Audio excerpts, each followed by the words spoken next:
ஐவிஎஃப்ல தான் என் எக் இருக்கு, ஸ்பெர்ம் இருக்கு. நான் ஜெண்டர் சூஸ் பண்ணக்கூடாதா? எனக்கு ஒரு கேர்ள் இருக்கா, எனக்கு ஒரு பாய் வேணும், இல்லை என்கிட்ட 2 பாய்ஸ் இருக்கா, நான் கேர்ள் சூஸ் பண்றேனே டாக்டர். நான் ஐவிஎஃப் போறேன், I am ready to give. Rule லான்னு நம்மளுக்கு ஒன்று இருக்கு. ரெண்டாவது, ஒரு ஐவிஎஃப் பண்ணும்போது we do not do why அப்படின்றது கொஸ்டின் நிறைய பேஷண்ட்ஸ் கேட்குறாங்க. பட் பீப்புள் திங்க் என்னன்னா ஸ்கேன்ல பண்ண முடியாது, ஆனா ஐவிஎஃப்ல பண்ணிக்கலாம்ல. ஸ்கேன்ன்றது குழந்தைய பார்த்து தானே சொல்றாங்க, குழந்தை உருவாகிறதுக்கு முன்னாடியே பண்ணலாமே அப்படின்னு வந்து. IVF success rate is the same over all age groups. No. A big no. No. Okay. When you do an IVF, they all think and the mother ku romba painful ah irukum, it's very dangerous. Is it true or false? Yes or no? Doctor, எனக்கு twins வேணும், IVF போட்டமா? IVF பண்ணா twins வருமா?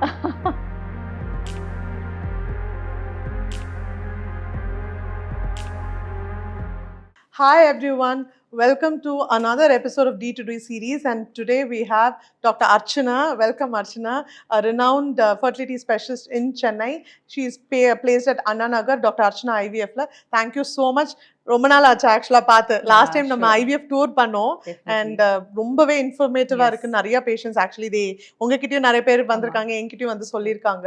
So we are get to continue because அதுல எக்கச்சக்கமான comments Archana இந்த வாட்டி. அதுவும் இப்போ ஐவிஎஃப் அண்ட் ஏஆர்டி ப்ரொசீஜர்ஸ்ன்னு இப்போ அவேர்னஸ் வந்துடுது. நம்ம முன்னாடியே அந்த ஐவிஎஃப் டூர் பண்ணும் போது அவ்வளோ பேருக்கு ஐவிஎஃப்னா என்னன்னே தெரியாத ஸ்டேஜ் போயிட்டு இப்போ அவ்வளோ அவேர்னஸ் வந்தது.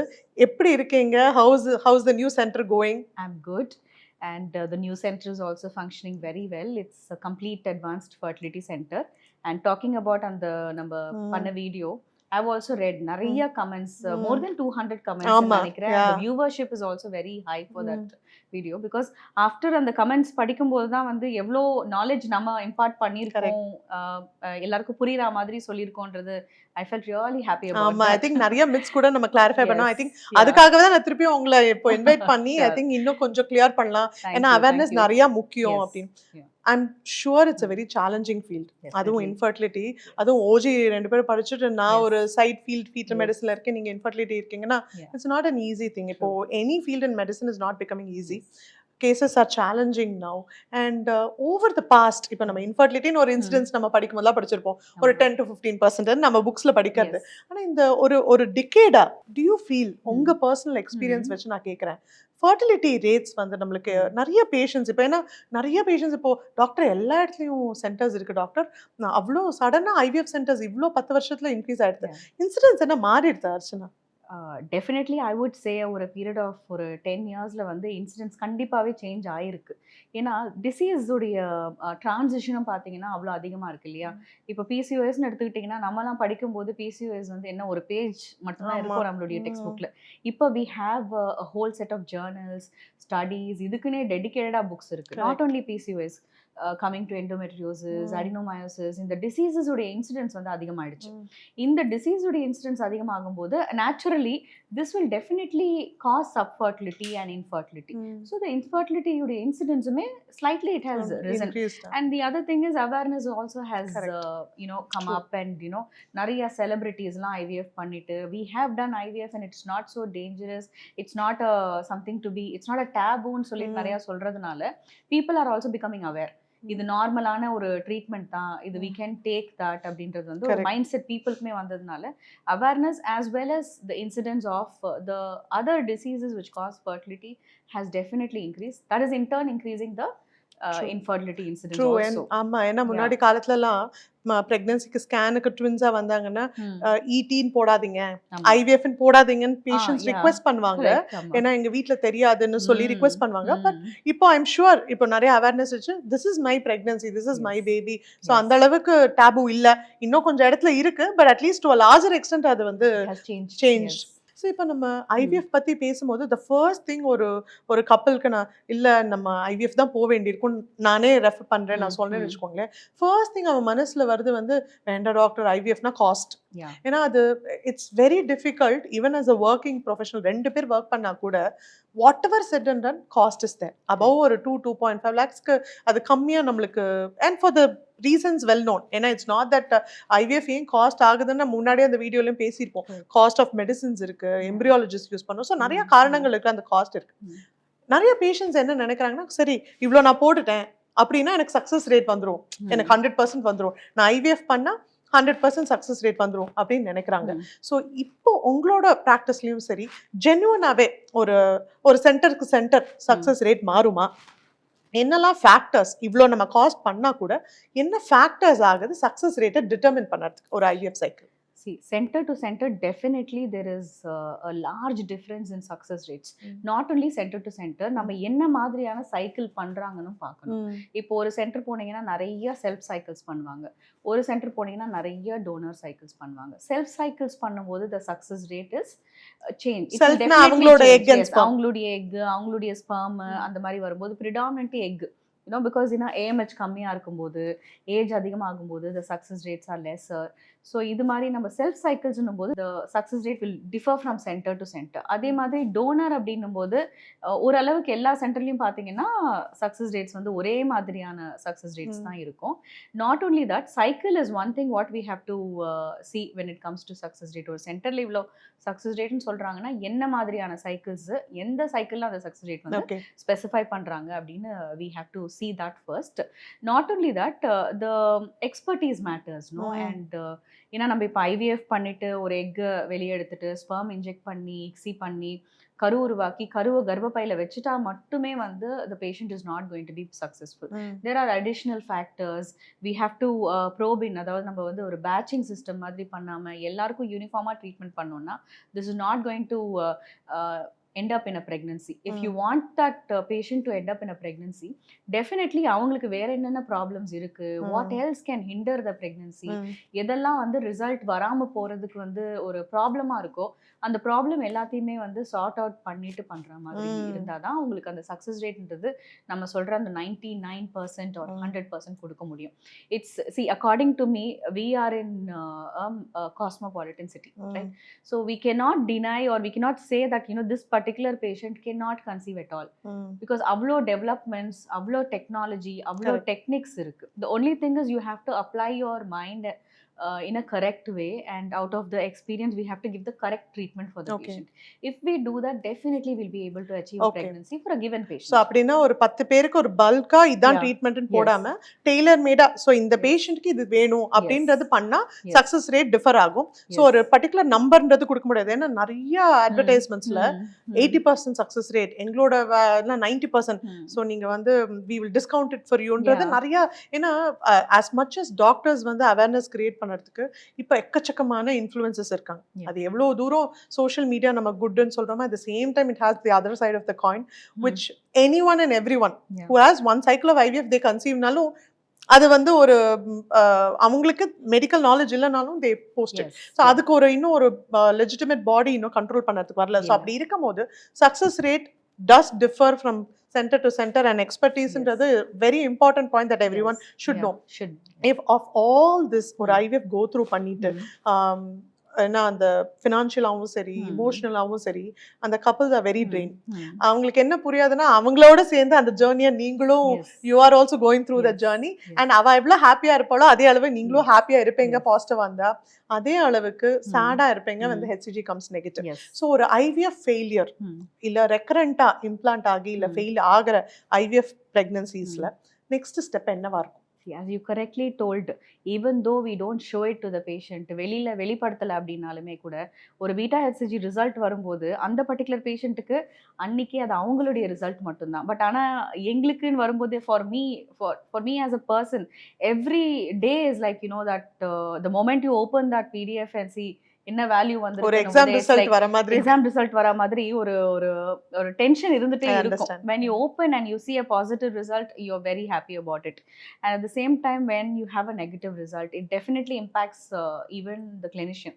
as இப்போ எங்களையுமே வந்து என்னுடைய மைண்ட் செட் எப்படி இருக்குன்னா, என்னடா நெகட்டிவ் ஆயிடுச்சு, என்ன பண்ணணும் அடுத்து, what more we should be doing for the patient அப்படின்றது is one thing what keeps running into my mind. இந்த மாதிரி ஒரு ரிப்போர்ட் ஒரு பேஷண்ட்டுக்கு வருது அப்படின்னா, the first thing what the patient should understand or the couple should understand is that, see, failure is not the end. As I already told, we are in a cosmopolitan city. It's not that we cannot do this treatment. இந்த facility இங்கே இல்லை, நீங்கள் வெளியூருக்கு போங்க, இல்லை இந்த medications இங்கே இல்லை, நீங்கள் வெளியூர் போகணும் அப்படின்னு சொல்கிறதுக்கு வந்து ஒரு நம்ம அந்த மாதிரி அட்வைஸ் கொடுக்குற சுச்சுவேஷனில் இங்கே இல்லை. we can do anything and everything for the patient, but fail ஆயிடுச்சுன்னும் போது why it failed, what are the reasons, starting from basic things like, you know, did they follow the prescription properly, that also matters. ஏன்னா நம்ம பண்றது எல்லாமே frozen சைக்கிள்ஸா இருக்கும். அதுல எல்லாம் நம்ம கொடுக்குற மெடிகேஷன்ஸ்லாம் ஒழுங்கா எடுக்கணும் பேஷண்ட்ஸ். அதுல டைம் தவறியோ இல்ல டோசேஜ் ப்ராப்ளம் ஆயோ இல்ல மெடிசன் ஸ்கிப் பண்ணி ஃபெயிலியர் ஆகுறதெல்லாம் கூட நாங்க பார்த்துருக்கோம். ஸோ அந்த மாதிரி ஸ்மால் டீட்டெயில்ஸ்ல இருந்து ஆரம்பிச்சு நம்ம இவாலுவேட் பண்ண ஆரம்பிக்கணும். எதனால ஃபெயிலியர் ஆச்சு, பேஷண்ட் கம்ப்ளைண்ட்ஸ், அதாவது மெடிகேஷன்ஸ் ஒழுங்கா எடுத்தாங்களா, அண்ட் அவங்களுடைய ப்ரீவியஸ் ஹிஸ்ட்ரி, அதாவது நம்ம கிட்ட இருக்கிற ஹிஸ்ட்ரி எடுத்துட்டு எத்தனை கரு உருவாச்சு, கருமுட்டையில் ஏதாவது ப்ராப்ளம் இருந்ததா, விந்தணுக்கள்ல ப்ராப்ளம் இருந்ததா, இல்லை அடிஷ்னலாக நம்ம வேற ஏதாவது இன்வெஸ்டிகேஷன்ஸ் பண்ணணுமா, because there are again certain set of investigations. இப்போ ஒரு கப்பல் வந்து ஐவிஎஃப்க்கு வராங்கன்னு வச்சுக்கோங்க, அவங்களுக்கு வந்து நம்ம எல்லா டெஸ்ட்டும் பண்ண முடியாது. பேசிக் இவாலுவேஷன் பண்ணுவோம். இவங்களுக்கு ஐவிஎஃப் தான் பண்ணணும் அப்படின்னும் போது நம்ம என்ன பண்ணுறோம், ஐவிஎஃப் இக்ஸி ட்ரீட்மெண்ட் பண்ணுறோம், கருமுட்டை விந்தணு எடுக்கிறோம், கரு உருவாக்குறோம், கருவை வந்து கர்ப்பப்பையில் ட்ரான்ஸ்ஃபர் பண்ணுறோம், எம்ப்ரியோ ட்ரான்ஸ்ஃபர் பண்ணுறோம்.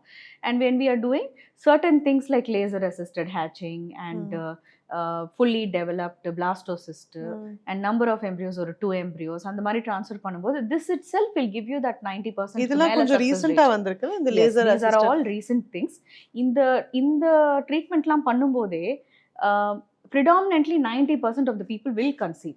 The remaining 10% who don't conceive, they need some additional investigations which are definitely going to be coming at an additional cost. அதுக்கு additional cost-ம் இருக்கும். At the same time வந்து அது வந்து கொஞ்சம் டைம் அதிகமாக எடுக்கிற ஒரு டெஸ்ட் அப்படின்றதுனால அது எல்லாருக்கும் நம்ம இம்ப்ளிமெண்ட் பண்ண முடியாது. As we know, IVF itself அதுவே வந்து ஒரு காஸ்ட்லி, ஒரு எக்ஸ்பென்சிவான ப்ரொசீஜர் அப்படின்றது எல்லாருக்குமே தெரியும். ஸோ அந்த ப்ரொசீஜரில் நம்ம ஆட் ஆன் இன்வெஸ்டிகேஷன்ஸ் எல்லாருக்குமே பண்ண ஆரம்பிச்சிட்டோம் அப்படின்னா there is no end for it. So அதனால அதுக்கப்புறம் ராங் ட்ரீட்மெண்ட் ஆகிடும். அதனால பேசிக்காக நம்ம வந்து பண்ணக்கூடிய குட் திங்ஸ், அதாவது இந்த பிளாஸ்டோசிஸ்ட் கல்ச்சர், லேசர், இது எல்லாமே கொடுத்துட்டு ட்ரான்ஸ்ஃபர் பண்ணி பாசிட்டிவ் வரணும். அப்படி பாசிட்டிவ் வரலன்னா scientifically something has gone wrong. ஏன்னா அது scientific procedure. We not doing any magic and saying like it didn't work out, do it the next time வரும் அப்படின்னு நம்ம சொல்ல முடியாது. we have a certain set of investigations. Patient உடைய மற்ற factors பார்த்துட்டு சில அடிஷ்னல் இன்வெஸ்டிகேஷன்ஸ் பண்ணோம்னா செகண்ட் டைம் கண்டிப்பா அவங்களுக்கு ரிசல்ட்ஸ் கொடுக்கும், வர வாய்ப்பு இருக்கு. Yes, definitely we can make them achieve a pregnancy positive. இப்போ சின்ன குழந்தையில இருந்து வயசார வரைக்கும் ஸ்ட்ரெஸ்ன்றது ஒரு காமன் வேர்ட் ஆயிடுச்சு. அண்ட் ஐவிஎஃப்னு வரும்போது, அதுவும் ஃபர்டிலிட்டி ட்ரீட்மெண்ட்னு வரும்போது, அந்த வேர்டு வரும்போதே patients are getting very anxious. Stress நம்ம ஒரு நார்மலா பேசுறதும் ரிசர்ச் வழியா சொல்லணும். Do you really think it has an impact on fertility, both men and women? Yes, definitely it does have an impact on the fertility of the men as well as the women. See, இப்போ ஸ்ட்ரெஸ்ன்னு வரும்போது ஐவிஎஃப்னாலே மெயினாக இந்த injections பார்த்தாலுமே ஒரு stress வந்துடும். இத்தனை number of days வந்து நம்ம ஹாஸ்பிட்டல் வரணும், இதெல்லாம் கோ த்ரூ பண்ணணும். See, for us it is like we are treating them, we are giving the injections, நம்ம ஸ்கேன் பார்க்குறோம், அடுத்தடுத்த நாள் வர சொல்கிறோம். பட் அவங்களுக்கு வந்து அவங்களுடைய லைஃப்பில் அந்த 10-15 நாள் டெய்லி ஹாஸ்பிட்டல் விசிட் பண்ணுறது, அவங்களுடைய வேலை எல்லாத்தையுமே விட்டுட்டு தான் வரணும் அவங்க. that itself adds on so much of stress. but what they have to understand is இது வந்து ரொம்ப இம்பார்ட்டண்ட்டான ஃபேஸ் அவங்க லைஃப்ல. இந்த டெசிஷனை வந்து கிளியரா வந்து மற்ற ஒரு ஸ்ட்ரெஸ் ஃபேக்டர் இல்லாம அவங்க எடுக்கணும். the stress what it will do is it will definitely நம்ம இந்த மெடிகேஷன்ஸை மறக்கிறது, கரெக்டான ட்ரீட்மெண்ட் எடுக்காம இருக்கிறது, ரொம்ப குழப்பமா இருக்கும்போது we tend to not do the things correctly, right? Even the daily habits பாத்தீங்கன்னா உங்களுக்கு மாற ஆரம்பிச்சிடும் அந்த ஸ்ட்ரெஸ்ல. So அந்த stress is definitely going to impact negatively for you. So definitely you need உங்க டீம்ல வந்து சைக்காலஜிஸ்ட் ஒரு கவுன்சிலரும் இருப்பாங்க. We do have. and most of the time I play a very important role Role on in counseling talking and- also, because initially itself lot of counseling is done by me. I speak to them, I let them know what is going to happen and all. One thing what I tell all my patients, idu varaikume kuda what I tell them is that see, if everything is going on smoothly, I will not even call you to my room. The first visit will be an elaborate visit, or 1 hour, 1.5 hours, we'll talk about what we are going to do. But the second visit will be when you have a positive result. In between there is no need to meet at all if everything is going on well. Because இது communicate பண்ணிட்டு இத்தனை கரு உருவாயிருக்கு, இது நம்ம transfer பண்ண போறோம் அப்படின்றது நம்ம சொல்லவே அவசியம் இல்லை. இன்னும் அது ரொம்ப it adds on lot of stress. It adds on more stress, no, because they start comparing with other வெளில patients. உட்காரும்போது கூட Yes, வெளியில உட்காரும்போது அவங்களுக்கு இவ்வளவு வந்திருக்கு, இவங்களுக்கு பீட்டா ஹெச்சிஜி ரிப்போர்ட் கூட ஒரு 700 ஒருத்தருக்கு வந்திருக்கும், ஒருத்தருக்கு 6000 வந்திருக்கும். ஓகே, இத கம்பேர் பண்ணிப்பாங்க.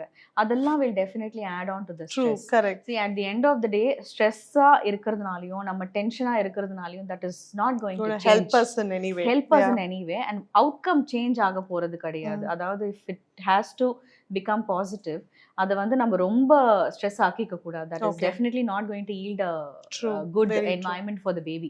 AMH பத்தி எவ்வளோ வீடியோஸ் இருக்கு, இட்ஸ் சோ மெனி. இல்லையோ இப்போ இருக்கிற ஆன்லைன்ல அந்த ஒரு ஏதோ ஒரு magic டெஸ்ட்னு நினைச்சிருக்காங்க AMH.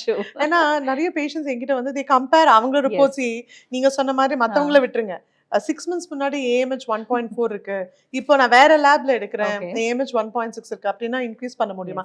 plenty of myths surrounding AMH. Actually AMHன்றது அந்த நம்பர் தானே, இட்ஸ் நாட் குவாலிட்டி.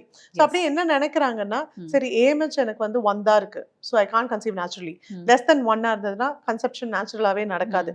ஸோ அந்த மித்ஸ் ஆன் AMH, அது லேபுக்கு லேப் மாறுமா, அது இன்க்ரீஸ் ஆக வாய்ப்பு இருக்கா, அண்ட் லோ AMHனா IVF தான் போணுமா? Okay, see, AMH-னா everybody knows it's the egg reserve. அதாவது இப்போ இந்த பாயிண்ட் ஆஃப் டைம் ஒரு பர்சனுக்கு நம்ம AMH பண்றோம்னா அந்த value is going to tell us what is your reserve. இன்னும் பாக்கி உங்க உடம்புல வந்து எக்ஸ் எவ்வளவு இருக்கு அப்படின்றத சொல்றது தான் இந்த ஆன்டி முலியரின் ஹார்மோன் டெஸ்ட். இப்போ நீங்கள் பார்த்தீங்கன்னா, நீங்கள் சொன்னீங்க இல்லையா 1.4 ஒரு லேபில், இன்னொரு லேபில் 6 months கழிச்சு 1.6. ஜென்ரலாக ஒரு 0.5 variation between labs is accepted. ஏன்னா இப்போ இன்னைக்கு வந்து 1.6 வரலாம், இவங்க என்ன பண்ணுவாங்கன்னா திரும்ப அடுத்த நாளே போய் இன்னொரு லேப்ல ரிப்பீட் பண்ணுவாங்க. அந்த லேப்ல அதே ரீஏஜென்ட் யூஸ் பண்ண மாட்டாங்க, அதே செட் ஆஃப் எக்யூப்மெண்ட்ஸ் யூஸ் பண்ண மாட்டாங்க, their way of doing a QA QC அதெல்லாம் எல்லாத்துக்குமே டிஃப்ரெண்ட்டாக இருக்கும். ஸோ அந்த டிஃப்ரென்ஸ் வந்து ஒரு 0.5ல நம்மளுக்கு வந்து ஒன்றும் சேஞ்ச் ஆகிட போகிறது கிடையாது. If the difference is cross, அதாவது வந்து இப்போ 1.6 திடீர்னு இன்னொரு லேப்ல போய் அடுத்த நாள் பண்ணுறாங்க 3 அப்படின்னு 3 வந்துருச்சுன்னு வச்சுக்கோங்களேன், தென் சம்திங் இஸ் ராங். அப்போ நீங்கள் அடுத்த ஸ்டெப் என்ன பண்ணணும்? You should not just depend upon AMH, you should see your antral follicles also. ஒரு அல்ட்ராசவுண்ட் டே 2ல பண்ணிட்டு antral follicles எப்படி இருக்கு, கரஸ்பாண்ட் ஆகுதா 1.6க்குமே உங்களுக்கு இருக்கிற antral folliclesமே, இல்லை 3யோட கரஸ்பாண்ட் ஆகுதான்னு பார்க்கணும். And sometimes, very rarely, we have seen such scenarios where 1க்கு கீழே இருக்கும் ஆனா antral follicles நல்லா இருக்கும். ஏன்னா ஏஜ் கம்மியா இருந்ததுன்னா that is what we expect, right? So இப்போ இந்த AMHன்றது இன்க்ரீஸ் பண்ண முடியுமான்னு என்ன கேட்டிங்கன்னா, I think scientifically it is not possible to increase because we are born with a set number of eggs. Given number of eggs, ஒரு 2.5 lakh to 3 lakh eggs தான் நம்ம ரெண்டு ஓவரியிலுமே வந்து இருக்கு. ஏஜ் அட்டைன் பண்ணும்போது, puberty வரும்போது அதுல ஒரு 50,000 60,000 eggs are getting exhausted from the body, and every month 1000 eggs are getting recruited. அது நம்ம கண்ணுக்கு தெரியாம ஃபாலிகல்ஸா இருக்கும், அதுல ஒன்னு வந்து டாமினன்ட் ஃபாலிகல் ஆகுது. அப்போ அது ஃபர்டிலைஸ் ஆயிடுச்சுன்னா then you have your pregnancy. If it is not fertilized, you are going to have your menstrual cycle. So இப்படி பார்த்தீங்கன்னா ஒரு 10 வருஷம் puberty attain பண்ணதுலேருந்தே you will lose about 1 lakh to 1,20,000 eggs out of your body, right? So இதை வந்து நம்ம increase பண்ணுறதுன்றது it's not possible. Like for example உங்களுக்கு 2 கையோட தான் நம்ம பிறக்கிறோம் அப்படின்னா 2 கை தான். நம்ம தேர்டாக வந்து ஒன்று உருவாக்கி கொடுக்கறதுன்றது humanly impossible. Even God cannot do it because it's against nature-ல. நான் ஏன் இந்த கொஸ்டின் கேட்டேன்னா, நிறைய டிஃப்ரெண்ட் மெத்தட்ஸ் ஆஃப் treatment இருக்குல்ல, Ayurveda, Siddha, not talking about the other treatments though, but specifically patients க்கு ஆப்ஷன் இல்லாத போது they do figure out some other options. நான் அதுல 0.5 இன்க்ரீஸ் ஆயிடுது, அது எனக்கு 0.6 இன்க்ரீஸ் ஆயிடுதுன்னு சொல்லும் போது they feel that the AMH has actually increased. No, அவங்களுக்கு இந்த awareness இருந்தாதான் அவளுக்கு கண்டிப்பா. ஏன்னா it is actually not. ஏன்னா இது எல்லாமே வந்து உங்களுடைய AMH இம்ப்ரூவ் பண்ண முடியாது. அது 0.5 இருந்ததுன்னா நம்ம அதை அக்செப்ட் பண்ணிக்கணும். இன்னைக்கு 1.6 இருக்கிறது நாளைக்கு 2 இருக்கலாம், நாளானைக்கு அது 1மே இருக்கலாம். அது lab to lab variation. plus or minus 0.5. நீங்க அது பண்றது வந்து ஒரே லேப்ல பண்ணணும். அந்த மாதிரி பண்ணி ஒரே லேப்ல பண்ணி உங்களுக்கு டிஸ்கிரிபன்சி வந்ததுன்னா நீங்க சொல்ற மாதிரி அட்லீஸ்ட் ஒரு அக்ரெடிட்டட் லேப் ப்ராப்பரா இது பண்ணும். எஸ். சரி, டாக்டர் என்கிட்ட கேட்கறது வந்து பேஷண்ட்ஸ் என்கிட்ட வந்து, டாக்டர் ஐவிஎஃப்ல தான் என் எக் இருக்கு, ஸ்பெர்ம் இருக்கு, நான் ஜெண்டர் சூஸ் பண்ணக்கூடாதா? எனக்கு ஒரு கேர்ள் இருக்கா, எனக்கு ஒரு பாய் வேணும், இல்ல என்கிட்ட 2 பாய்ஸ் இருக்கா, நான் கேர்ள் சூஸ் பண்றேனே டாக்டர், நான் ஐவிஎஃப் போறேன், I am ready to give. Rule லான்னு நம்மளுக்கு ஒன்று இருக்கு. ரெண்டாவது, ஒரு ஐவிஎஃப் பண்ணும்போது we do not do why அப்படின்றது கொஸ்டின் நிறைய பேஷண்ட்ஸ் கேட்குறாங்க. Okay. We do not select the gender before we do an embryo transfer. Yes, we definitely do not illa, because அதுக்கான law நம்ம ஊர்ல கிடையாது. As you must have yourself told it many times over the media இல்லையா? So அதுக்கு வந்து நம்மளுக்கு ஒரு PCP entity regulation இருக்கு, and it is like out of bounds to do something like that in an ultrasound, that everybody knows. But people think என்னன்னா ஸ்கேன்ல பண்ண முடியாது, ஆனா ஐவிஎஃப்ல பண்ணிக்கலாம்ல. ஸ்கேன்ன்றது குழந்தைய பார்த்து தானே சொல்றாங்க, குழந்தை உருவாகிறதுக்கு முன்னாடியே பண்ணலாமே அப்படின்னு வந்து. பட் அதுக்குமே ஒரு லா இருக்கு. அதுக்குமே இப்ப நம்ம போர்டு எல்லாம் வச்சிருப்போம் இல்லையா நம்ம இதுல. இப்போ உங்களுக்கெல்லாம் பாத்தீங்கன்னா அந்த ப்ரீநேட்டல்னு போட்டிருப்பீங்க இல்லையா, எங்களுக்கு வந்து அடிஷ்னலா வந்து ஐவிஎஃப்க்கு சம்பந்தப்பட்ட ஒரு வார்த்தையை இன்க்ளூட் பண்ணுவோம் அதுல. So that you know even a genetic testing cannot be done over an embryo. That is the rule of our country and we have to abide the rule. அது ஃபாலோ பண்ணுவோம் நம்ம. இன்னும் என்ன புரிஞ்சுக்கணும் அப்படின்னா, ஜெனட்டிக் டெஸ்டிங் அப்படின்றது we do for understanding whether the embryo is chromosomally normal or not. But அந்த genetic டெஸ்டிங்ல gender selection அப்படின்றது வந்து it is not allowed by law and it is also not done. That is something what people have to understand. We want a healthy baby. Yes, rather we than want a healthy baby. of all Correct. the babies we see day in and day out, நல்ல ஒரு pregnancy இருந்து ஹெல்த்தியா இருந்தாலே it's a big thing. And நம்ம law பத்தி பேசும்போது one more thing I wanted you to tell them. Cut off age. ஏன்னா மென்னுக்கும் விமென்னுக்கும் இன்னுமே பை லான்றது யாரும் இன்னும் சொல்லல. அடிச்சு அவேர்னஸ் தெரிஞ்சாதான் சீக்கிரம் வரத்துக்கும் அவங்களுக்கு ஒரு மேன், ஒரு மேரிட் மென்னோ இல்ல உமனுக்கும் என்ன லா, வாட் லா சேஸ் ஐவிஎஃப் போலாம் அந்த கட் ஆஃப் ஏஜ். இப்போ ரீசெண்ட் நம்ம அந்த ஏஆர்டி லா வந்திருக்கு இல்லையா, according to that for a women, a married women, the cut off age is 50. Okay. And menனுக்கு வந்து 55. இந்த ஏஜுக்கு இல்ல அந்த ஏஜ் கீழ இருந்தா மட்டும்தான் அவங்க வந்து fertility treatment like IVFO, IUIO, any kind of assisted treatment எடுக்கணும்னா இந்த ஏஜ்ல இருக்கணும் அவங்க. இந்த ஏஜ் அவங்க தாண்டிட்டாங்கன்னா it's practically, I mean it's not allowed by law. It's legally not allowed and we will not be able to do it for them also. Okay. ஒரு நம்ம இப்ப ஏமேஜ் பத்தி நிறைய பேசணும். ஏமேஜ் less than 1 நாளே இப்ப எல்லாருக்குமே தெரிஞ்சிருக்கு லோ ஏமேஜ். கண்டிப்பா ஐவிஎஃப் இக்ஸி தான் போணுமா, வேற ஏதாவது ஆப்ஷன் இருக்கா? See, it depends upon their past treatment. அவங்க இதுக்கு முன்னாடி follicular studies இல்லனா வந்து IUI அந்த மாதிரிலாம் எதுவுமே ட்ரீட்மெண்ட் பண்ணல. அண்ட் ப்ரொவைடட் அவங்களுடைய ஏஜ் வந்து 35க்கு கீழே 35 வயசு கீழே இருக்காங்க அப்படின்னா மேபி ஒரு follicular study, ஒரு IUI இதெல்லாம் அவங்க ட்ரை பண்ணலாம். பட் இதுல வரல அப்படின்னா கண்டிப்பா they should go for IVF. கொஞ்சம் குயிக்கா போறது பெட்டரா இருக்கும். அது பர்சன் டு பர்சன் அவங்க as a couple எடுக்கிற முடிவா இருக்கணும்ன்றது தான் I personally feel, because this is see, each and every person they will want to conceive with their own child. Nobody should be pushed to that scenario. அதுதான் நான் feel பண்ணுவேன். யாருக்கும் நம்ம வந்து toner அப்படின்றது கவுன்சிலே பண்ணக்கூடாதுன்றது தான் I feel. ஸோ அந்த மாதிரி ஒரு சுச்சுவேஷன் வந்து வரக்கூடாது. அந்த அவேர்னஸ் எல்லாருக்குமே இருக்குன்றதுனால தான் everybody thinks that less than 1னாலே நம்ம IVF போயிடணும். பட் மற்ற ஃபேக்டர்ஸும் இருக்கு. they can try naturally also. But அதுக்கு ஒரு டைம் செட் பண்ணிக்கணும், ஒரு லிமிட். இவ்வளவுதான், இத்தனை நாட்கள் கழிச்சு நான் வந்து இத்தனை மாசம் ட்ரை பண்றேன், முடியலன்னா I'm going to step into IVF. See, I had a patient, ஒரு patient, she had very low AMH. AMH வந்து 1 கீழே தான்.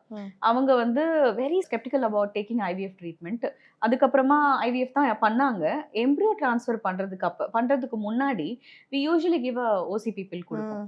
OCP கொடுத்துட்டு அடுத்த சைக்கிள் எம்ப்ரியோ டிரான்ஸ்ஃபருக்கு வர சொல்லும்போது I gave her the pill, she didn't take it and she naturally conceived. After doing freezing, அதாவது embryo freeze பண்ணி வச்சிட்டோம், நாங்க அடுத்த மாசம் டிரான்ஸ்ஃபர் பண்ணலாம்னும் போது she came saying that I didn't get my period. பார்த்தா உள்ள ஒரு gestation. இதே கோவிட்ல அப்படிதான். கோவிட்ல ஃபர்ஸ்ட் லாக்டவுன்ல my very close friend-ஓட sister ஆல் ஐவிஎஃப் எல்லாம் செட்.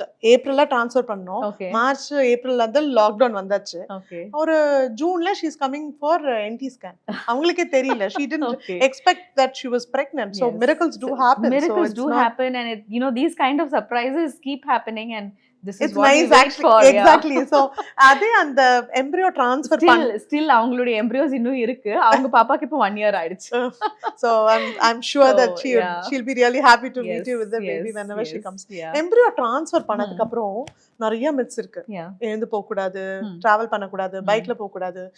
யூசுவலா ஒரு ஷார்ட்டா நீங்க ஒரு அட்வைஸ் ம். கொடுப்பீங்கன்னா, ம். எம்ப்ரியோ ட்ரான்ஸ்ஃபர் பண்ணதுக்கு அப்புறம் இதெல்லாம் பண்ணக்கூடாது அப்படின்னா என்ன சொல்வீங்க? இப்போ நேச்சுரலா கன்சீவ் ஆகுறோம். அப்போ வந்து நம்மளுக்கு 14 டேஸ் தெரியறது கிடையாது இல்லையா? கன்சீவ் ஆயிருக்கோமா ஆமா. இல்லையான்றது. But generally somebody is planning to conceive. அந்த டைம்ல என்ன ப்ரிகாஷன்ஸ் எடுத்துப்போம்? நம்ம ஹெவி வெயிட்ஸ் லிஃப்ட் பண்ணக்கூடாது, தண்ணி குடம் தூக்கக்கூடாது, அண்ட் துணி துவைக்கக்கூடாது. Domestic work like sweeping, mopping அந்த மாதிரி ரொம்ப நம்ம உடம்ப வருத்தி எக்ஸர்ட் பண்ணி பண்ற வேலை ஸோ பண்ணக்கூடாது. ரொம்ப லோவர் லோவர் அப்டமனுக்கு அப்டமனுக்கு ப்ரெஷர் கொடுக்காம பண்ணக்கூடாது. அந்த மாதிரியான திங்ஸ் பண்ணலாம். See these days no people women are physically active. ஆமா. லைக் நிறைய எக்ஸசைஸ் பண்றாங்க. ஜிம்ஸ் போறவங்க எல்லாம் கூட நம்ம பார்த்திருக்கோம் இல்லையா? அந்த மாதிரி இருக்கிறவங்களும் ரெகுலர் எக்ஸசைஸ் பண்ணும்போது கன்சீவ் ஆகுறாங்க. பட் ஆனா அவங்களுக்கு எதுவும் நடக்கிறது இல்ல. ஐவிஎஃப்பும் வந்து ஒரு நேச்சுரல் பிரெக்னன்சியா தான் அவங்க கன்சிடர் பண்ணணும். கரு உருவாக்கி அந்த 5 நாள் டியூப்குள்ள நடக்கிற விஷயத்தை தான் நம்ம வெளியில பண்றோம். ஆஃப்டர் தட் எம்ப்ரியோ வந்து யூட்ரஸ்குள்ள ட்ரான்ஸ்ஃபர் பண்ணதுக்கு அப்புறமா அது உள்ள போனதுக்கு அப்புறமா ஒரு 2 டேஸ்ல it's going to go inside and grow. அதுக்கப்புறமா நம்ம என்ன பண்ணாலுமே it's not going to come out. அதுக்குன்னு அவங்க பெட் ரெஸ்ட் இருந்தாலுமே கூட மிஸ்கேரேஜ் ஆகணும்னா அது ஆகிதான் தீரும். It's not nothing is going to stop it. So இந்த மாதிரியான மித்தெல்லாம் வேண்டாம். தே கேன் ஹாவ் ஒரு நார்மலா இன்ஃபேக்ட் அதனால தான் நான் என்னுடைய சென்டர்ல பாத்தீங்கன்னா we don't even admit them. Embryo transfer முடிச்ச உடனே வீட்டுக்கு அனுப்பிடுவோம். சில இடத்துல வந்து அட்மிஷன் போடுவாங்க. ஒரு 1 வீக் 15 டேஸ் இருக்கணும், பிளட் டெஸ்ட் பார்த்துட்டு தான் போகணும்னு சொன்னாங்க. All that I don't allow at all. You can go back home. ஏன்னா அதுவும் ஸ்ட்ரெஸ் தான். வீட்ல இருக்கிற மாதிரி இருக்காது இல்லையா? I mean like keeping them inside 4 walls inside a hospital is not correct. So when you go to home அந்த pamper பண்றதே வந்து டிஃப்ரெண்டா இருக்கும். ஸோ அது ரொம்ப அதிகமா நம்ம வந்து அந்த எக்ஸர்ட் பண்ணாம ஒரு நார்மல் குக்கிங் பண்றது, ரொம்ப அவங்கள ஸ்டாப் பண்ணாம அதெல்லாம் பண்ணா nothing is going to happen. இப்போ ரெண்டு விஷயத்தை பத்தி நம்ம பேச போறோம். ஒன்னு வந்து egg freezing and sperm freezing. And இப்போ அது ரொம்ப கரண்ட்ல நான் எக் ஃப்ரீசிங் வந்து இட்ஸ் லைக் எங்க நம்ம பத்தி பேசினாலும் what they feel is it's a business product. It's அவங்க ஸ்டோர் பண்ணதுக்காக பண்றாங்க. என்ன யோசிக்க மாட்டேங்கிறாங்க அப்படின்னா egg freezing inradhu it actually gives you a lot of benefit if you are going to have your pregnancy little later. So enakku enna unga kitta theriyum as a fertility specialist, because I see a lot of babies inside. I see the happy face, but ungaloda side la indu or ideal face or ideal time for egg freezing enna and sperm freezing enna and அதோட benefits என்ன? Because ஏன்னா நிறைய பேருக்கு cost தெரிய மாட்டேங்குது. What they think is சரி X தானே ஒரு 25 இயர்ஸ் 30 இயர்ஸ்ல ஃப்ரீஸ் பண்ணிடலாம். அப்போ அந்த மெச்சூரிட்டியும் நம்மளுக்கு கிடையாது. 25 இயர் ஓல்ட் கிட்ட போய் கேட்டீங்கன்னா, ஒரு woman who's just started her career கேட்டீங்கன்னா எக் ஃப்ரீசிங் தெரியுமான்னு தெரியாது. இப்போ நிறைய பேருக்கு அவேர்னஸ் வருது. ஒன்னு I want you to tell the audience that என்ன ரீசன்ஸ் லைக் எப்போ நம்ம எக் ஃப்ரீசிங் சூஸ் பண்ணணும், ரெண்டாவது காஸ்ட் என்ன. ஏன்னா எக் ஃப்ரீசிங்கிறது ஒரு ப்ரொசீஜர் அகேன். அண்ட் ஆல்சோ என்ன பெரிய ஒரு ப்ராக்டிக்கல் டவுட்ஸ்னா எப்படி உங்க எக்ஸ் தான் வச்சிருக்கோம். இப்போ எவ்வளோ பேருக்கு நம்ம எக்ஸ் சூஸ் பண்றோம் எம்ப்ரியோ ட்ரான்ஸ்ஃபர் முன்னாடி, எவ்வளோ பேருக்கு ஸ்பெர்ம் சூஸ் பண்றோம். ஸோ என்னோட ஸ்பெர்ம் தான் என்னோட எக் தான் நான் யூஸ் பண்றேன் ஃபார் ஐவிஎஃப் அப்படின்றத நம்ம எப்படி நம்ம அஷ்யூர் பண்ணலாம். ஓகே, இப்போ எக் ஃப்ரீசிங் ஸ்பெர்ம் ஃப்ரீசிங் எடுத்துட்டோம்னா ஜென்ரலாக பார்த்தீங்கன்னா இண்டிகேஷன் அப்படின்னா இப்போ வேறு ஏதாவது ஒரு பெரிய ட்ரீட்மெண்ட் எடுக்க போகிறாங்க, அதாவது கேன்சர் அந்த மாதிரியான விஷயத்துக்கு வந்து we are going to give them medications. அதனால உயிரணுக்கள் வந்து பாதிக்கப்படும், கருமுட்டை இல்லைன்னா அவங்களுடைய விந்தணு பாதிக்கப்படும் போது அந்த மாதிரி சினாரியோஸ்ல மேண்டேட்டரியா அவங்களுடைய கருமுட்டை அண்ட் விந்தணுக்களை ஃப்ரீஸ் பண்ணுவோம். இன்னும் சொல்ல போனால் ரொம்ப ஏஜ் கம்மியாக இருக்கிற சைல்டு, கேர்ள் சைல்டு இருக்காங்க, அவங்களுக்கு ஏதோ விதமான கேன்சர் இருக்கு, அதுக்கு நம்ம ட்ரீட்மெண்ட் கொடுக்க போறோம்னா இன்னும் ஓவேரியன் டிஷ்யூவை கூட நம்ம ப்ரிசர்வ் பண்ணி வைக்கிறோம். அதாவது எக்கை ப்ரிசர்வ் பண்ணி வைக்காம ஓவரீஸ்ல இருக்கிற ஒரு பகுதியை வந்து எடுத்து அதை வந்து கிரையோ ஃப்ரீஸ் பண்ணி வைக்கிறோம். ஸோ இதெல்லாம் வந்து மேண்டேட்டரியா இந்த மாதிரி ட்ரீட்மெண்ட் அந்த மாதிரி ஒரு விஷயத்துக்காக தான் நம்ம முன்னெல்லாம் பண்ணிட்டு இருந்தோம். இப்போ it has become social because everybody wants to achieve something in their life. அவங்க ஏதாவது செட்டில் ஆகணும், நான் நல்லா வந்து இந்த லெவலுக்கு வந்த பிறகுதான் நான் கல்யாணமே பண்ணுவேன், இல்லை கல்யாணம் ஆயிடுச்சு எனக்கு இப்போ I don't want to take the ஒரு ஃபேமிலி லைஃப்ன்றது எனக்கு இப்போ வேண்டாம் அப்படின்னு நினைக்கிற விமனும் இருக்காங்க. மென் ஆஸ் தேர் கவுண்டர் பார்ட்ஸ் அது அவங்களும் அந்த மாதிரி ஃபீல் பண்றாங்க. அந்த மாதிரி இருக்கும்போது நீங்க என்ன ஃபர்ஸ்ட் ஸ்டெப் எடுக்கணும் அப்படின்னா you should first go evaluate பண்ணிக்கோங்க. ம். முதல்ல வந்து உங்களுடைய if you are married evaluate பண்ணணும். ஹஸ்பண்ட் ஒய்ஃப் 2 பேருமே இவாலுவேட் பண்ணிட்டு எல்லாமே நார்மலா இருந்தது. You can give some time, ஒரு 6 மந்த்ஸ் 1 இயர் டைம் இருக்கு உங்களுக்குன்னா, தென் ஒரு 1 இயர் கழிச்சு கூட நீங்க அந்த எக்க ஃப்ரீஸ் பண்ணிக்கலாம். மேரிடா இருந்தா என்னுடைய அட்வைஸ் எம்ப்ரியோ ஃப்ரீஸ் பண்றது is better. Then freezing egg Yes, then freezing egg. I'll tell you the reason why. But அதுவே அன்மேரிடா இருந்தாங்கன்னா வேற ஆப்ஷன் இல்ல. அவங்க எக்க தான் ஃப்ரீஸ் பண்ணி வச்சுக்கணும். அன்மேரிட் அண்ட் லேட்டா தான் கல்யாணம் பண்ணிக்க போறாங்கன்னும் போது அகைன் அவங்க 30 கிராஸ் பண்றாங்க அப்படின்னாலே it's an alarming sign. 30 cross பண்றாங்க, still not married, still not thought about இட்னும் போது எக் ஃப்ரீஸ் பண்ணி வச்சுக்கிறது is always a sensible idea. ஏன்னா 35க்கு மேல போக போக அப்பயுமே எக் ஃப்ரீஸ் பண்ண முடியும். பட் ஆனா what about this maternal reasons of Down syndrome எல்லாம் இல்லையா? 35க்கு மேல போக போக கருமுட்டியோட டிவிஷன் பொட்டன்ஷியல் சரியா இல்லாததுனால தான் டவுன் சிண்ட்ரோம்லாம் வருது. ஸோ தரம் குறைவா இருக்கும். ஸோ அது நம்ம தரம் நல்லா இருக்கும் போதே அதை நம்ம ஃப்ரீஸ் பண்ணி வச்சுட்டோம்னா we can make use of it anytime. So you would prefer before 30? Yes, before 30 would be a better option. And egg freezing னு வரும்போது what everybody should remember is, நான் இப்போ சொன்னேன் இல்லையா மேரிடா இருந்தா எம்ப்ரியோ ஃப்ரீஸ் பண்ணிக்கோங்கன்ட்டு. ஏன்னா கருவுன்னும் போது இட்ஸ் a complete individual. ஒரு 46 குரோமோசோம்ஸ் இருக்கிற ஒரு செல். ஆனா அதை வந்து நம்ம ஃப்ரீஸ் பண்ணி தாப் பண்ணும்போது 100% சர்வைவல். அதாவது 10 கரு நான் ஃப்ரீஸ் பண்ணி 10 கரு நான் ட்ரான்ஸ்ஃபர் தாப் பண்றேன், அதாவது உருக வைக்கிறேன் அப்படின்னா it will survive, it will become living organism. But ஆனா இதுவே கருமுட்டை என்னும் போது நம்ம 10 கருமுட்டையை நான் ஃப்ரீஸ் பண்ணி அதை நான் தாப் பண்ணும்போது 70 to 80% தான் சர்வைவ் ஆகும். 7ல இருந்து 8 தான். ஏன்னா இது எல்லாமே ஹாப்ளாய்டு, அதாவது ஹாஃப் செல். இதுல 23 குரோமோசோம் தான் இருக்கும். அதுவே ஸ்பெர்ம் வச்சுக்கோங்களேன், மில்லியன்ஸ், 1 மில்லியன்னா 10 லேக் இல்ல. ஸோ அப்போ நம்ம ஃப்ரீஸ் பண்ணும்போது 10 மில்லியன் இருக்கிற கவுண்ட் ஒரு 8 மில்லியன் இருக்குன்னா டசன்ட் மேக் a difference. அத்தனை மில்லியன்ஸ்ல எனக்கு தேவை ஒரு கருமுட்டைக்கு ஒரு விந்தணு, right? So it doesn't make a difference. ஆனா எக்குக்கு வந்து ஒரு டிஃபரன்ஸ் கிரியேட் பண்ணும். அதனால நம்ம நல்ல ஒரு ஆப்டிமம் டைம்ல உங்களுக்கு நல்ல ஏஎம்ஹெச் இருக்கும்போது you're delaying your pregnancy or you're delaying your marriage, egg freezing அவங்க ஆஃப் பண்றது is always better. And egg freezing வந்து ஐவிஎஃப் அளவுக்கு ரொம்ப எக்ஸ்பென்சிவான ப்ரொசீஜர் கிடையாது. அஃப்கோர்ஸ் நீங்கள் வந்து ஸ்டிமுலேஷன் இன்ஜெக்ஷன்ஸ்லாம் எடுத்துக்கணும் கருமுட்டியை வளர வைக்கிறதுக்கு.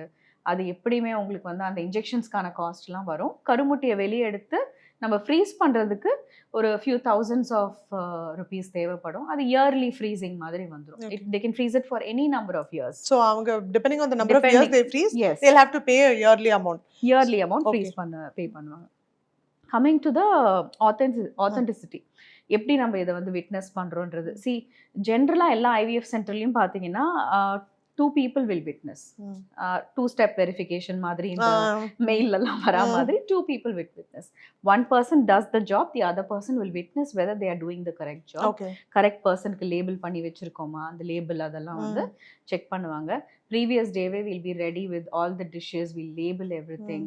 அதெல்லாம் கரெக்டாக பார்த்து தான் ஃப்ரீஸ் பண்ணுவாங்க. அண்ட் அதை ஸ்டோர் பண்ணும்போது நம்ம ஃப்ரீஸ் பண்ணி வைக்கும்போது கூட அந்த க்ரையோலாக்ல நேம் எல்லாம் எழுதி அவங்களுடைய யூனிக் ஐடென்டிஃபிகேஷன் நம்பர்லாம் எழுதி அதில் தான் ஃப்ரீஸ் பண்ணி வைப்போம். அதுக்கு ஒரு ஸ்டோரேஜ் லொகேஷன் இருக்கும். அந்த க்ரையோ டேங்க்ல வந்து இந்த டேங்க்ல இந்த கேனிஸ்டர்ல இந்த லொகேஷன்ல வச்சிருக்கோம் அப்படின்னு சொல்லி அந்த லொகேஷனை அவங்களுக்கு அவங்களுடைய ரெஜிஸ்டர்ல எழுதி வச்சு. Okay, so it's a very standardized procedure. There is one more thing what சில advanced centers like ours do. We have this RF tagging. அந்த RF taggingல என்ன ஆயிடும்னா அதை டேக் பண்ணி நம்ம சாஃப்ட்வேர்ல போட்டுட்டோம்னா நம்ம தப்பானது போட்டோம்னா சாஃப்ட்வேர் அலோவே பண்ணாத procedure. So the RF tagging வந்து that's also there. Electronic witnessing system னு சொல்லுவோம். அது இருக்கும்போது it's like 100% full proof. Human errors கூட அதுல வரதுக்கு வாய்ப்பே கிடையாது. இதுக்கு அப்புறம் டவுட்ஸ் வராது. நிறைய பேஷண்ட்ஸ்க்கு ட்ரான்ஸ்ஃபருக்கு முன்னாடி அவங்களோட ப்ளீடிங் மந்த்லி பீரியட்ஸ் ஃப்ளோ ரொம்ப கம்மியா இருக்கும், இல்ல கேவிட்டி ரொம்ப தின்னா இருக்கும். யூசுவலா ஒரு 8 மில்லிமீட்டர் 10 மில்லிமீட்டர் ஆகுது நம்ம கேவிட்டி இருந்தா தான் போய் நம்ம எம்ப்ரியோ ட்ரான்ஸ்ஃபர் பண்ணா சக்சஸ் ரேட் இருக்கு. ரொம்ப தின் கேவிட்டி இருக்கிறவங்களுக்கு இப்போ நிறைய ஸ்டெம் செல்ஸ் இல்ல பிஆர்பி அந்த மாதிரி அட்வான்ஸ் பண்ணது. So why don't you tell them, because நிறைய பேருக்கு பிஆர்பின்னு ஒரு இருக்கு, ஸ்டெம் செல்ஸ்ன்னு ஒரு அட்வான்ஸ்மெண்ட் இருக்குன்னே தெரியாது. இன்னும் ஓவர் த பாஸ்ட் ஒரு 5 இயர்ஸா தான் இருக்கு இல்லையா? ஸோ அதை பத்தி நீங்க சொன்னீங்கன்னா I'm sure we can end this wonderful conversation with that, because அட்வான்ஸ்மெண்ட்டும் சொன்ன மாதிரி இருக்கும். PRP is something which is there for a very long time. அதாவது இப்போ நம்மளுடைய ஃபீல்ட்ல கைனகாலஜி ஃபீல்ட்ல இல்ல, ஃபர்டிலிட்டி ஃபீல்ட்லயும் இப்போ ரீசெண்டாக தான் இருக்குன்றதுனால தான் it's not known to people. ஆனால் வந்து இது ரொம்ப நாளாவே நீங்க பாத்தீங்கன்னா ஹேர் க்ரோத்துக்கு இதுக்கு எல்லாத்துக்குமே பிஆர்பி பண்ணுவாங்க. பிஆர்பினா என்ன? உங்களுடைய பிளட்டை எடுக்கிறோம், உங்களுடைய பிளட்ல இருக்கிற பிளேட்லெட்ஸை கான்சென்ட்ரேட் பண்றோம்.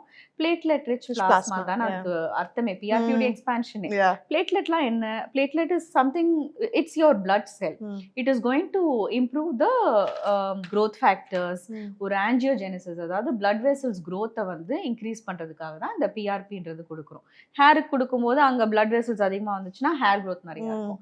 இப்போ நான் எண்டோமெட்ரியம்க்கு நான் அந்த பிஆர்பி அவங்க ரத்தத்துல இருக்கிறத சுத்தம் பண்ணி கொடுக்குறேன்னு வச்சுக்கோங்களேன், it will increase the blood flow to the endometrium. அது நம்ம கொடுக்குற மெடிகேஷன்ஸ் உடைய ரெஸ்பான்ஸை இன்க்ரீஸ் பண்ணும். அந்த பிளட் ஃப்ளோ இன்க்ரீஸ் ஆகிறது திக்னஸ் இன்க்ரீஸ் ஆகும். அதுதான் பிஆர்பி உடைய concept. So coming to stem cell is something which is much more higher than PRP. அதாவது பிளேட்லெட்ஸ்ன்றது ரத்தத்தில் இருக்கிறது, ஸ்டெம் செல்ன்றது நம்ம எங்கேருந்து எடுக்கிறோம்? It's coming from our bone marrow. Bone மேரோல நம்மளுடைய ப்ரீகர்சர் செல்ஸ் எல்லாமே இருக்கு அப்படின்றது தான் நம்ம வி ஹேவ் பின் ஸ்டடிங். இதான் நம்ம பேபிக்கு ஸ்டெம் செல் ஸ்டோர் பண்றோம்ல கார்ட் வழியா, அதே தான் we are trying to card வழியா ஸ்டோர் பண்றதுக்கு ஒரு லிவிங் இண்டிவிஜுவலுக்கு அவங்களுடைய போன் மேரோ, ப்ரிஃபரபிளி அவங்க ஹிப் போன்ல இருக்கிற போன் மேரோல நம்மளால ஈஸியா போன் மேரோ எடுக்க முடியும். இந்த மாதிரி ஒரு 30 ml போன் மேரோ வந்து நம்ம எக்ஸ்ட்ராக்ட் அவங்க உடம்புல இருந்து நம்ம வெளியே எடுத்து, போன் மேரோன்னு சொல்லும் போது எல்லாரும் பயந்துப்பாங்க எப்படி இருக்குமோ அப்படின்னு. Very very simple procedure. Local அனஸ்தீசியால கூட நம்மளால அது பண்ண முடியும். ஒரு நீடில் வச்சு வெளியில வந்து நம்ம எப்படி பிளட்டை வந்து எடுக்கிறோமோ பிளட் டெஸ்ட் பண்றதுக்கு, அதே மாதிரி ஒரு நீடில் வச்சு தான் போன் மேரோ எடுக்கிறோம். போன் மேரோ வந்து பாக்குறதுக்குமே அது பிளட் மாதிரி தான் இருக்கும். பட் ஆனா என்னன்னா சீக்கிரமா அது வந்து உறைஞ்சிடும், அதாவது கிளாட் ஆயிடும். அதனால நம்ம அது கொஞ்சம் ஹெப்பாரின் அந்த மாதிரி ஆன்டிகோயாகுலன்ஸ்லாம் போட்டு அதை ரிட்ரீவ் பண்ணுவோம். 30 ml இந்த கிடைக்கிற போன் மேரோவை இதுக்குன்னு வந்து ஸ்பெஷலாக வந்து சென்ட்ரிஃபியூஜ் எல்லாம் இருக்கு. Okay. See, many people nowadays are saying that, you know, I'm doing stem cell, நாங்க பண்றோம். பட் எனக்கு தெரிஞ்ச வரைக்கும் இந்தியாவில் அந்த பர்டிகுலர் டைப் ஆஃப் சென்ட்ரிஃபியூஜ் வச்சிருக்கிறது very very few people. I have the centrifuge. அதனால நான் வந்து I'm telling you this. அதுக்கு ஒரு ரெஃப்ரிஜரேஷன் சிஸ்டம் இருக்கணும். You cannot do it in any centrifuge. ஒரு அந்த ஸ்டெம் செல்லை ப்ரிப்பேர் பண்ணோம்னா அதுக்குன்னு ஒரு டெம்பரேச்சர் இருக்கு. அந்த டெம்பரேச்சர்ல நம்ம அதை சென்ட்ரிஃபியூஜ் பண்ணோம்னா தான் அது ஒழுங்கா வந்து ஒரு ரெஸ்பான்சிவ் ஸ்டெம் செல் ஆகும். ஸோ அந்த மாதிரி ஸ்டெம் செல் ப்ரிப்பேர் பண்ணி நம்ம சென்ட்ரிஃபியூஜில் வச்சு ப்ரிப்பேர் பண்ணி ஓவரீஸ்லையோ இல்லை எண்டோமெட்ரியும்லையோ நம்ம ட்ரான்ஸ்ஃபர் பண்ணோம்னா it is definitely going to give difference in the area where we are treating. எண்டோமெட்ரியம்னா திக்னஸ் இன்க்ரீஸ் பண்ணும், ஓவரினா அகைன் அங்க பிளட் ஃப்ளோ இன்க்ரீஸ் ஆக முடியும். ஆகும்போது ஆன்ட்ரல் ஃபாலிக்கல்ஸ் இன்க்ரீஸ் ஆகும். we have done for many people. Antral follicle improve ஆகுறது நான் பார்த்திருக்கேன். 2 கரு கடிச்சவங்களுக்கு ஸ்டெம் செல் பண்ணி 20 கரு கடிச்சது நான் பார்த்திருக்கேன். It's a very very nice very beautiful advancement what many people don't know. 0.4 AMH அந்த AMHக்கு ஸ்டெம் செல் பண்ணி I have a person carrying 2 babies now. Oh, that's she excellent. has 2 babies in her hands. Yeah, that's all recent advancements evlo important illa. I want to conclude this discussion, this part 1 of our series session with number of IVF cycles. ஏன்னா இப்போ நிறைய பேர் 2 முறை பண்ணிட்டோம் fail ஆயிடுதுனோ, is there maximum limit? 2-3 times 2 times 3 times க்கு மேல இவ்வளவுதான் IVF-க்கு cut off ஒரு 3 times, அதுக்கு மேல பண்ணக்கூடாது, ஏதாவது லிமிட் இருக்கா? அப்படி நம்ம டெக்ஸ்ட் புக்ஸ் வச்சு பார்த்தோம்னா 6 வாட்டி 6 times, அதுக்குமே ஸ்பேஸ் அவுட் பண்ணுங்க ஒரு 3 months space out. That was my actual next question. ஒரு IVF cycle fail ஆயிடுச்சுனா when to come back for the second was one of my last question. So the coming to the first one first. So இப்போ நீங்க ஒரு 6 cycles வரைக்கும் அப்படின்றது book சொல்றது. But ஆனால் what I feel is like it ஒரு 3-6 cycles வரைக்கும் போக வேண்டிய அவசியம் இருக்காது. Whatever it is we have to finish it in 2 cycles. First சைக்கிளில் கன்சீவ் ஆகலைன்னா we need to find out what went wrong and we have to achieve a result in the second cycle. அந்த மாதிரியான ஒரு எக்ஸ்பர்டீஸை definitely they should choose. You know it's not something you keep doing it. Text book definitely says that 6 cycles. ஆனால் who is going to take the hormone injections? இதனால பெரிய side effect ஒன்றும் கிடையாது. Obesity அதாவது வெயிட் கெயின் இருக்குமே தவிர ஒரு பெரிய ப்ராப்ளம் வரப்போறது கிடையாது. But again why unnecessarily take some medication without knowing whether it's going to give you a result இல்ல. ஸோ அதனால வந்து நீங்க IVF பண்றீங்கன்னா ஒரு முறை பண்ணா the end result should be a positive result. அப்படி இல்லனா work towards what happened. Yes, what happened, what went wrong, and then try to for the conceive next one. the next time. That should be the goal. Mm. You should not keep doing it again and again. எவ்வளோ length gap வரும் இந்த ரெண்டு சைக்கிள்ஸ்க்கு See, நடுவுல? it depends. அவங்களுக்கு வந்து கருவே இல்ல அப்படின்னா அவங்க கண்டிப்பா ஒரு 2 மாசம் பிரேக் எடுத்துக்கிறது பெட்டர். ஓகே ஈடி பண்ணதுல இருந்து 2 months. ஓகே இல்ல கரு இருக்கு அப்படின்னா உடனே கூட பண்ணலாம். ஓகே. எம்ப்ரியோஸ் ஃப்ரோசனா இருக்குன்னா ஸ்டிமுலேஷன் அதுதான் தேவையில்லை இல்லையா? ஆக்சுவலா ஃப்ரோசன் அண்ட் ஃப்ரெஷ்ஷுக்கு ம். நீங்க எதை வச்சு சூஸ் பண்ணுவீங்க, இல்ல எதான பெஸ்டா between the two? Frozen embryo transfers are always the best. இப்போ ஒரு 6 இயர்ஸ்க்கு முன்னாடி வந்து everybody var doing mix and match. Fresh பண்ணுவாங்க, ஃப்ரெஷ்ல வரலன்னா ஃப்ரோசன் Frozen, பண்ணுவாங்க, yeah. அதெல்லாம் இருந்தது. இப்போ நம்ம அந்த அட்வான்ஸ்மெண்ட்ஸ் பேசிட்டே வந்தோம் இல்லையா? பிளாஸ்டோசிஸ்ட் கல்ச்சர், லேசர், அந்த ம். மாதிரி அட்வான்ஸ்மெண்ட்ஸ் மாதிரியே frozen embryo transfer is a very very good advancement what has happened. இதுல நம்மளுக்கு நிறைய அட்வான்டேஜ். நிறைய கருமுட்டை எடுக்கிறோம். கருமுட்டை எடுக்கும்போது அது எல்லாமே ஒரு ஹார்மோனல் சேஞ்ச் கொடுக்கும்ல. அப்ப நம்ம ஃப்ரெஷ் ட்ரான்ஸ்ஃபர் பண்ணும்போது அந்த எம்ப்ரியோ ஒட்டி வளருமா? வளராது. ஓகே ஒரு கருமுட்டை வளர்ற இடத்துல 10 வளரும் போது அது என்ன ஹார்மோன் கான்ட்ரிபியூட் பண்ணும்? ப்ரொஜெஸ்ட்ரான் இன்வேரியபிளா இன்க்ரீஸ்டா செக்ரேட் ஆகும். அப்ப அந்த விண்டோ ஆஃப் இம்ப்ளான்டேஷன் நம்மளுக்கு மிஸ் ஆயிடும். அப்ப சக்சஸ் ரேட்ஸ் குறைஞ்சிடும். ஸோ அதனால தான் ஃப்ரோசன் எம்ப்ரியோ ட்ரான்ஸ்ஃபர்ல ஃப்ரீஸ் பண்ணிடுவோம். ஓகே நெக்ஸ்ட் சைக்கிள் அவங்களுக்கு ப்ளீடிங் வர வச்சு அவங்களுடைய ஹார்மோன்ஸ் ரெகுலரைஸ் ஆனதுக்கு அப்புறமா ட்ரான்ஸ்ஃபர் பண்ணுவோம். Transfer. Success rates increases. So என்னுடைய சென்டர்ல we don't do any fresh cycles at Oh, all. Even really? if it is a single embryo, we will do the frozen Wait for embryo. frozen, is it? We Or freeze that- it and then go ahead for frozen embryo Oh, transfer, okay. because that gives you the result. That's excellent. I think Yeah. you've shared a lot of information. Okay. இப்போ குவிக்கா ஒரு rapid fire question Sure. yes or no session போறோம். Yes or no, and yes, you can quickly give the explanation Yes, also for that. okay. The first question, IVF success rate is the same over all age groups? No. A big no. No. Okay. IVF involves when you do an IVF, they all think on the mother ரொம்ப painful இருக்கும். It's very dangerous. Is it true or false? Yes or no? IVF is very painful. No. No. No. அந்த injections தவிர வேற எதுவும் அதுல painful? Injections இப்பெல்லாம் இவ்வளவு சின்ன சின்ன injections தான், just like these insulin injections, no? Okay. So it's not going to be that painful Okay. at all. So tubes பிளாக்டா இருந்தா மட்டும் தான் IVF, இல்லனா நேச்சுரலா ட்ரை பண்ணலாம்? No. No, definitely not. You have many other Yes. indications. Patients என்கிட்ட வந்து இதான் கேட்பாங்க, டாக்டர் எனக்கு ட்வின்ஸ் வேணும், IVF போட்டமா? IVF பண்ணா ட்வின்ஸ் வருமா? No. No, not always. Not always. Okay. Suppose இப்போ ஒரு உமனோட எக் வந்து அந்த அளவுக்கு எம்ப்ரியோ ஃபார்ம் ஆகும்போது இல்ல குவாலிட்டி ஆஃப் எக் அவ்வளோ சரியா இல்ல அப்படின்னா டோனர் எக்ஸ் யூஸ் பண்ணலாமா? Yes, provided அவங்களுடைய கன்சென்ட் அதுக்கு இருக்கணும், and they Okay. should understand that அந்த எக் நல்லா இல்ல, இதுக்கு மேல நம்ம ட்ரை பண்றதுல முயற்சி பண்றதுல பிரயோஜனம் இல்ல, நம்ம கருமுட்டை தானமா வாங்கணும்னா ரிசல்ட்ஸ் நல்லா இருக்கும்ன்றது புரிஞ்சுக்கிட்டு ஹஸ்பண்ட் ஒய்ஃப் 2 பேருமே கன்சென்ட் பண்ணாங்கன்னா கண்டிப்பா பண்ணலாம். Okay. ஒரு success rate of IVF depends on all these 3 factors. Hmm. One, egg quality, sperm quality, and uterus oda health. Yes. All these 3. definitely. So All it's not these just three. the egg. Not It's not at the all. woman always, right? Yes. A negative test after IVF. Next to next cycle you have to do another IVF. True or No. false? No, No. not required. She can Not wait required. for one She or can two wait for cycles. 1 or 2 cycles. IVF can be recommended earlier, very early, like age இப்போ even ஒரு 22 years or 3 year 23 years na kuda 30 வரைக்கும் wait பண்ணனும் இல்ல, depending on the cost. Is it Yes. true? Can we recommend IVF Yes, early we also? can. இப்போ tube black இருந்ததுன்னா அவங்களுக்கு 23 இயர்ஸ்னாலும் black தானே, நம்ம ஐவிஎஃப் தான் பண்ணி ஆகணும். இல்ல ஹஸ்பண்டுக்கு வந்து அசோஸ்பெர்மியா இருக்குன்னு வெச்சுக்கோங்க, Okay. அப்ப என்ன பண்ண முடியும்? Yeah. we cannot keep waiting for the natural pregnancy. அப்ப ஐவிஎஃப் தான் choice. So irrespective of the age, depending Yes. on the cost, we can Yes. okay, so thank you so much. Sure. Wonderful rapid fire. Thank Okay. you. Over many years உங்களோட practiceல கண்டிப்பா வந்து you have met a lot of challenging cases, and அதுல எல்லா பேஷண்ட்ஸ்மே almost close to a heart தான், அதுவும் fertility treatment வரும்போது. So உங்களுக்கு ரொம்ப சேலஞ்சிங்கா இருந்த கேஸ், and இப்போ நினைச்சா கூட I'm really proud of me. அந்த ஒரு கேஸ் ஹேண்டில் பண்ண விதத்துலயும் சரி, அந்த பேஷண்ட்டுக்கு ஒரு ஹாப்பி நியூஸ் கொடுத்தது சரி, அந்த மாதிரி க்ளோஸ் டு ஹார்ட் ஏதாவது ஒரு இன்சிடென்ட் எங்களோட ஷேர் பண்ணுங்க. See, there are many instances. ஏன்னா இப்போ என்னுடைய சென்டர்ல பாத்தீங்கன்னா ரெகுலரா வந்து வாக்கின் கேசஸ்ன்னு, அதாவது ரொம்ப ஸ்ட்ரெயிட் ஃபார்வர்ட் பேஷண்ட்ஸ் இருக்க மாட்டாங்க, கப்பிள்ஸ் இருக்க மாட்டாங்க, எல்லாம் நார்மலா இருக்கு, டியூப் பிளாக், அதனால நாங்கள் ஐவிஎஃப் பண்ணிக்கிறோம், அப்படி இருக்காது.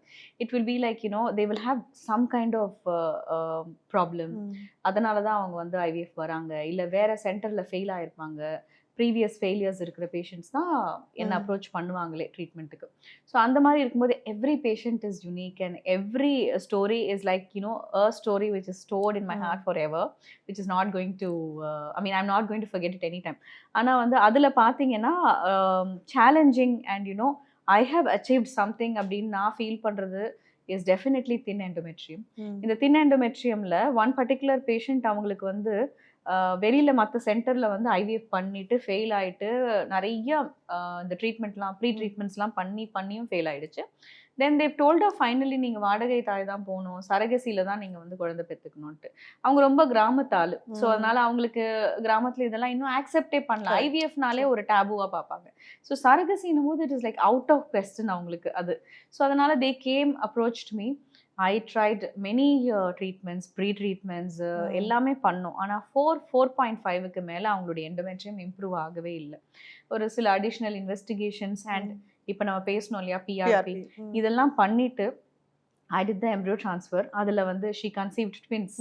அந்த ட்வின்ஸ்லயுமே அவங்க வந்து ஒரு பேபி வந்து ஷார்ட் சர்விக்ஸ்ன்றதுனால ரெடியூஸ் பண்ணி ஒரு பேபி மட்டும் நம்ம வச்சிருந்து தென் அதுக்கப்புறமா she delivered one child and now இப்போ ஒரு பெண் குழந்தை இருக்கு ஆல்மோஸ்ட் 5 இயர்ஸ். ஏன்னா அந்த ஸ்டெம் செல்லாம் வந்து அந்த டைம்ல it was not there. PRP was used widely. Stem cell இப்போ ஒரு 2 வருஷமா தான் நம்ம யூஸ் பண்றோம். அப்ப பிஆர்பிலேயே நம்ம அதை அச்சீவ் பண்ணோம் போது now with the advancements it's like or a pat on your back yes. madri, so it's very fulfilling alla. Yeah. And when they come and meet you and Yes. avlo doorathla inda vand Yes, treatment kandipa. edukumbodhu, that's a lovely story to Yes, share. Thank you sure. so Thank much you. to have you over. Sure. And I'm sure it was very informative. Yes. And adliyu nariya doubts varu, comments varu, so apdi irundaduna I'll definitely get you back for another session. Thank you so much Archana for having spent your time with us. Thanks for you. inviting me. So it was I was very happy to come back here. Do put down your comments and ungaloda doubts or any specific area you want us to explain further na, do put it down in the comment section. I'll get Archana one more time back. See you all until the next episode. Take care. Thank you. you. Yes.